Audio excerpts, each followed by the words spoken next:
محمد بهاء الدين يا ويس البخارى شيخ محمد بهاء الدين يا ويس البخارى شيخ محمد بهاء الدين يا ويس البخارى شيخ محمد بهاء الدين يا ويس البخارى ويس البخارى يا پیر البخارى ويس البخارى يا شاه البخارى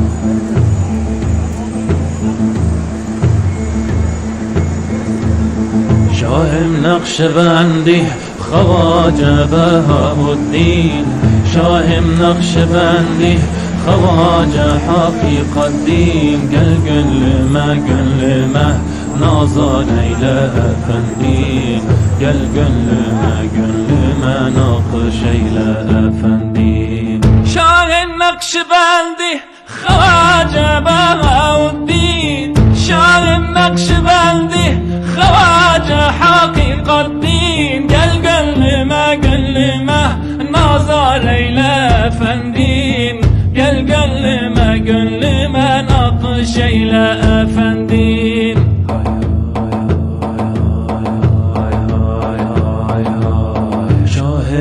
نقشنده پیرم نقشندم لیلama naqşendim aşk deryasına daldım deryana hayran kaldım içinden bir tas aldım bir yudumla bağlandım aşk ateşinde yandım alem dolandım öyle bir ateş ki bu görmeden sevdalandım.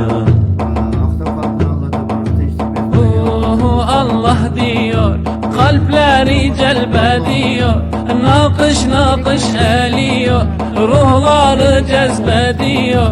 Bir nazarın sultanım beni benden ediyor. Şahım Nakşibendi, Havace Behauddin. Şahım Nakşibendi, Havace Hakikat Din. Gel gönlüme nazar eyle efendim. Gel gönlüme nakış eyle efendim. Şahım Nakşibendi, Havace Behauddin.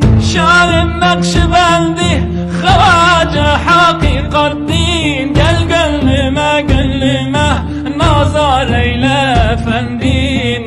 Gel gönlüme nakış eyle efendim. Huveysul Bukhara ya pirim Bukhara. Huveysul Bukhara ya şahim Bukhara.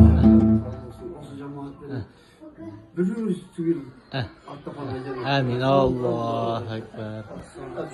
Selamun Aleyküm.